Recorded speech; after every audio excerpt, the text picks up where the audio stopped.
Hello everybody, welcome back to the West Ham Way YouTube channel. I am so excited to be bringing this video to you. I am a massive fantasy football nerd. I play it every single year, but I have to say, when it gets towards the end of the season, I tend to forget about it. I have a bad game week or something goes wrong and I just tend to forget about it, and it gets towards the end of the season and I don't really give it my all. I know especially last season, there was a game week where Manchester City and Arsenal weren't playing that game week, and I think I had 3 of each of them in. So I had 6 players not playing. I think after that, I just thought, you know what, I'm going to give up. And of course, we did do the West Ham Way Fantasy Football League last year. I'm not entirely sure the winner of that because, to be honest, it got swept under the carpet a little bit. We had other videos to do. I was in my final year of university. So we struggled to have a consistency to the fantasy football, but it's different this year. It's very different this year. This year, we're going to be doing weekly episodes on the fantasy football, taking a look at leaderboards, taking a look at who's in first, taking a look at other people's teams, rating those teams, obviously looking at my own team, talking about it's going to be loads and loads of fun. And I cannot wait to bring this to you. This is something that I've been excited for all season.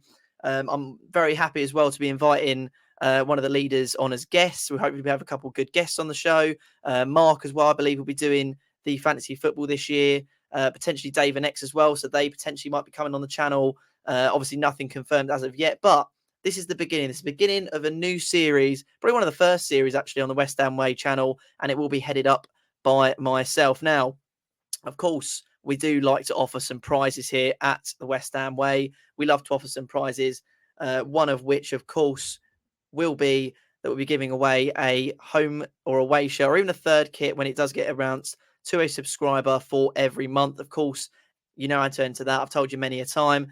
Subscribe, put the hammers in the comment section, and you'll be within with a chance of winning a new shirt. But of course, we love giving away prizes, and there'll be more prizes on show for the fantasy football channel, for the fantasy football league. One of which will be a signed West Ham shirt. Who it will be signed by, we're not entirely sure yet. It's all very early days, all in the works. Also, some match tickets for the boys' pre-match events, which are always loads of good fun. They will be on show as well, and potentially some other prizes. Like I say, this is very early days. We're trying to get confirmation of those prizes, but as soon as I know what they are, I will bring them to you. Now, we've got through all the formalities. We've gone through everything we need to go through. Let's get into it. Let's have a look at my team for the fantasy football. Right, guys, so as you can see, my team for the fantasy football is on your screens right now, and I am in your top right corner, which is quite strange. We don't normally do this, but it's a bit of a new formality, a bit of a new layout for this series. Now, I don't know about you guys, but my fantasy football has changed so many times already this season. I think probably the 11 that you see on your screen right now as probably, I think the only people who have started in it when I actually first made it is Haaland, Saka, and maybe a Stupinian. I think those are the only people who have actually started in it when I made my team probably about 2 weeks ago. Been talking a lot with my friends and with people about who I should be putting in the fantasy football. And yeah, basically, as we all do, it's changed quite a few times. But let's begin in goal. Now, in goal, we've got Verbruggen, I believe his name is. Now, he's quite a risky pick, I think, because we're not entirely sure who's going to be starting for Brighton. It's between him and Steele, but he's around 4.5 million, so I think he'll be a good price, and he's playing against Luton in the first week. One thing that I'm doing this year, which I haven't really thought about too much, is actually planning my team around the game weeks and having that price similar. So, for instance, I've only gone with 2 Arsenal players in my first 11 because if a Stupinian has a bad game week, or if a Stupinian is playing a tough team like Manchester City and Arsenal playing a good team, I can swap him out like for like for Gabriel, who is the same price. And the same with Verbruggen. You've got other £4.5 million goalkeepers that I can swap in and out in other weeks. So yeah, we've got Verbruggen in goal, 4.5 million. Estupinian, 5 million. I think a lot of people are going to have some Brighton players in their 11 for this upcoming season because they're doing really well. And of course, they have Luton on the opening day, which is a very good fixture. Now, the next player is Alexander-Arnold. He wasn't in my team at the start, and I'm still not convinced if he's going to be in my team when we kick off the season, but he's £8 million, which is quite a lot for a defender.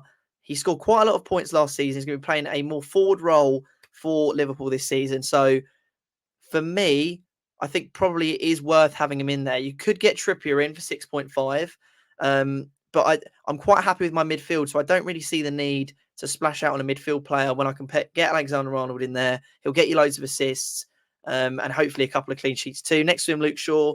I think 5.5, that's a no-brainer. United should do quite well this season, and he always gets forward. Now, of course, it wouldn't be a West Ham way video without some West Ham players, and the first player is Jarrod Bowen. £7 million. Bit of an on and off season last season. I think hopefully he will kick it up this season. And of course, even if he doesn't, it doesn't really matter because he's got Bournemouth on the first day of the season. So I'm hoping to score a couple of goals. Bruno Fernandes, £8.5 million. Wolves opening day of the season. Penalty taker for Manchester United. Pretty much a shoe-in to start for Manchester United. I think that's a great buy.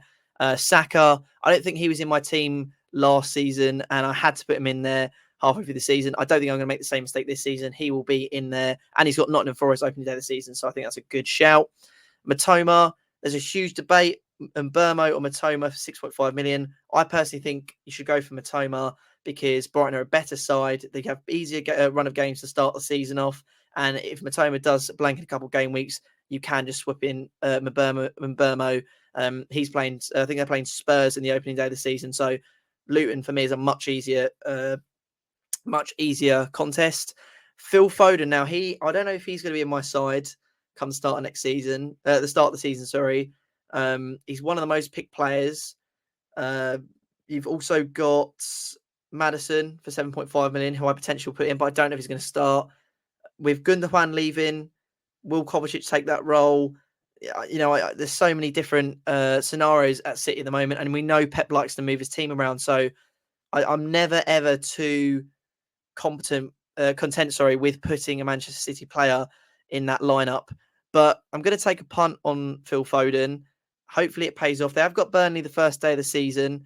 Of course, Spurs have got Brentford. So I feel like even if it doesn't pay off again, you can swap them in for someone like this. This is a good thing. You can, if you price your players well, you can also think about players that you can put in other game weeks. So if Eze, for instance, has got a good game week, you can always take him out for Foden, and it's not too big a deal.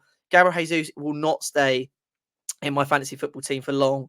And I have only chosen him because Arsenal have Forest in the first game week. I actually want to go for Watkins of Villa. I think Villa are going to have a very strong season. He scored a lot of goals for them.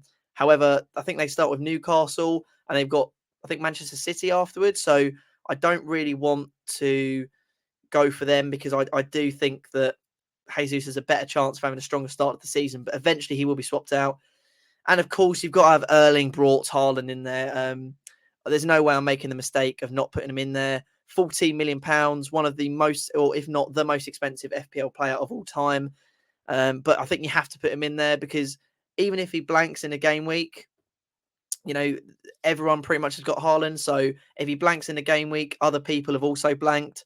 And if he scores in a game week, then you don't have him, you might not necessarily be able to, get that back. So I think because of the fact that you've got like 90% of people and all the experts having Haaland in there, I think you kind of have to have him in there. You're forced to have him in there because if you don't have him in there, then, you're taking the risk of losing out on points when other people are gaining them. I can make my points. I can make other points better on other players than I can if I'm taking a risk on Haaland, if that makes sense. But then move on to the bench. Now, I'm a big, big believer in having a pretty naff bench. Like I don't really, I don't really need many substitutions. I get a free transfer every game week. Unless there's some major injuries to players here, they should all start pretty much week in, week out. I've got Areola in goal now. He's £4 million. I think at some point this season, he will get the nod over Fabianski, I think. And I'm very tempted to choose Fabianski as a £4.5 million keeper. You've got like the likes of Pickford and Verbruggen and all those sorts of others. I'm very tempted. However, I don't know if he's going to start this season. I don't know if Areola is going to start. So I think he's good to have in there because if Areola does start, there might be some good game weeks I can substitute him in. You've also got Bell of Luton. Now, he's a starter for Luton. I don't think Luton will pick up many points, but at least if I get a bad injury to somebody, he might go in there. Botman is more my actual backup player. Newcastle have a very strong defence. He's £4.5 million. He's not a big risk for me. Also, you've got Mibama. Now, I think he will take a key role for West Ham at some point this season. So I actually think £4.5 million, he's going to be a really, really good player for us. Now, this is my team for the start of the season. Obviously, I think the deadline for this is Friday, 11th of August at 6:30. Now, I'm not sure what exactly is going to change in this team. There are quite a few question marks for me. Number one, is Verbruggen going to start for Brighton? Because if he doesn't, I could put Pickford in there and he's guaranteed some points. But if I take the risk, you'd like to think that Brighton would be able to keep a clean sheet against Luton on the opening day of the season. Other than that, there's not too many risks in there, I wouldn't say. Phil Foden is a big risk. I might maybe test the waters and put in someone else who I know is guaranteed to start, even if they're cheaper. I never like to have too much money lying around in my account because I think you should just, I think that most people are priced quite fairly, so you should try and spend all of your money. And if you're smart, you can think about like for like swaps. Like I said, if Estupiñán's got City and Arsenal have got Luton, obviously I can just swap out Estupiñán for Gabriel, a transfer, and it's all about placeholders. Gabriel Jesus is a placeholder for Watkins, Estupiñán's a placeholder for Gabriel. So I've got loads and loads of different ideas. And one thing I'm doing this season, which I wasn't doing in previous seasons, is actually thinking forwards. Like Chelsea have got a really good run of fixtures. Do I take out Jesus and put Nkunku in at some point? But is he going to start? I'm not sure. But that is my team. I'm very excited to see your teams. If you go to my Twitter at Finchy Riley and you at me with your team, I'll be doing a video very soon. Hopefully, if we get enough in before the start of the season, I'll be able to rate your fantasy football teams before we actually kick off for this season. But what do you make of my team? Am I making any huge mistakes here? Am I overlooking any players for my side? Are you excited about this year's fantasy football team? Like I said, at me on Twitter, at Finchy Riley, FINCHIE RILEY, with your team, and I'll be able to get you on review your team on the next video. Now, in terms of when the actual link for the league is coming up, Mark is working on that very soon. Hopefully, that will be in the comments below when this video goes live. If it's not, it will definitely be going live either on Twitter or just one of our random YouTube videos. So do watch out for that. And I will see you guys on the next one.